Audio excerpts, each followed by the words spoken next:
Greetings, podcast listeners. After a long time, I would like to welcome you back to my podcast and to my new series on Stalin's Russia. This episode will serve as an introduction to Marxism and Leninism. As the episode begins, please subscribe or click follow to be notified when the new episodes are released. The stages of Marxism involve the transition between numerous political ideologies. The first stage begins with primitive communism, where men work together as a community with the goal of survival. Class struggle or the issue of private property was not an issue, as all men worked to perform the same task, with the same goal in the role of hunter-gatherer. The man who was most successful in this standard role would achieve control over the others. This brings us to the second stage, imperialism. This is based on the rule of the superior man who excelled in the role of hunter-gatherer. At first, he could control all resources and own all the land, but would become increasingly threatened by outsiders who increase in influence and power, granting them land and power in return for protection. This aristocracy creates the political structure of the third stage, feudalism. These landowners, known as aristocrats, would exploit the lower-class peasants for labour, as they would produce food and goods for the aristocrats to sell through trade and industry. This creates a new class, merchants, businessmen and capitalists, who themselves want political power. This brings us right onto the fourth stage, capitalism, where the two classes are the factory owners, merchants and the bourgeoisie, and the working class or the proletariat. The bourgeoisie owned the factories and machinery, exploiting the working class proletariat for cheap labour, producing goods which the businessmen could sell for huge profits. The terrible working and living conditions caused the proletariat to begin an uprising and overthrow the bourgeoisie, ending the stage of capitalism. Marx believed it was inevitable that the proletariat would become politically aware and overthrow the capitalist government, bringing them into the next political ideology, socialism. During this stage, the proletariat would be under the influence of a dictator who would ensure that food, goods, and services were distributed fairly according to people's needs by the developed workers' organizations. The socialist system would last long enough for the middle class to be re-educated on the importance of equality and therefore serve as a transition to the next and final political ideology in the stages of Marxism, communism, Marx's utopia.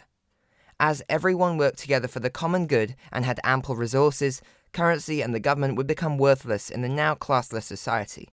As the ultimate stage in human history, this would spread throughout the world and the world would become stateless, meaning there would be no conflict, no competition, and no disparity between people's quality of life. Of course, saying all that, Marxism is definitely theoretical in nature, and is based on the expectation of future human development following his ideas. Leninism was an attempt to translate Marx's philosophy into the real world and ensure Marxism worked in Russia, but in doing so, he broke from Marx's strategy. In his ideology, Marx envisioned communist revolutions in developed and advanced capitalist states and assumed that revolutions would take place in well-developed countries with well-developed industrial and financial infrastructures. Conversely, Lenin's communism was implemented in Russia, an economically stagnant country mainly inhabited by peasant farmers. The primary goal of Leninism was economic and industrial development and focus on the needs of the working and peasant class. In Marxism, he believed that proletarian revolution was inevitable in capitalist states as the ruling states suppressed the freedom and quality of life of the working classes. But in the reality of Leninism, the expansion of imperialism meant that the working classes never developed revolutionary consciousness, as the expanding powers and wealth of the industrialized nations allowed them to appease the working class with money and benefits to contain any revolutionary inklings. Another difference between the two ideologies is that Marxism involved the idea that working classes would spontaneously develop political awareness and begin an uprising. Meanwhile, Leninism involved the formation of a political party which would inform the working classes and direct their efforts against capitalism. In Lenin's book, What is to be Done, he said, "Our primary and most important practical task is to establish an organization of revolutionaries capable of maintaining the energy, stability, and continuity of the political struggle." Lenin believed it would take an organized and professional political party to spark a communist revolution from the proletariat. Finally, under the socialist stage of Marxism, it was to be up to workers' organizations to ensure that the food, goods, and services were distributed fairly according to people's needs. However, under Leninism, the country would be ruled on behalf of the working classes by a centralized Communist Party government. As a side note, I hope you've noticed that I have upgraded to a much higher quality microphone. I hope you were enjoying the new and improved listening experience. I would be very grateful if you could help to support me by buying me a coffee. The link is in the description of this episode. For now, back to Stalin's Russia. After the end of Tsarist rule and seizing power in the October Revolution, Lenin formed a political party to inform the working classes and direct their efforts against the capitalist system. He established a centralized communist government, which would rule on behalf of the working classes. The Russian people were in favor of the party, being reliant on the proletariat classes and peasants, as Lenin put an end to capitalism and introduced socialism, which involved the abolition of all rights of inheritance and ownership of land, thus enhancing labor and equality. Lenin believed in democratic centralism. This meant that a series of professional revolutionaries were elected as the proletariat. Lenin represented the dictatorship of the proletariat, who would rule Russia and rid the country of class struggles. When Lenin and the Bolsheviks assumed governmental responsibility, most of them accepted that they would have to use the existing economic structures until workers' revolutions in Europe had produced other socialist governments that would give them financial assistance and support. The Communist Party of the Soviet Union led a socialist republic from 1922 to 1924 under collective leadership. The chairman served as the head of government, Congress was the main decision-making body, and a small group of officials were responsible for the government. Under a democracy, the party and government structure is two different things, but under communism, the party structure is almost identical to the government structure. The person with a higher power in the party would have a larger scope of power over the whole state. However, there should be no one possessing absolute power, otherwise it would revert back to the stage of feudalism. Lenin faced significant challenges with Russia's economic system following the October Revolution and First World War. The Russian Civil War caused Lenin to establish war communism in Russia, and there was a downturn in agrarian production, problems with transportation networks, food and fuel shortages, and inflation.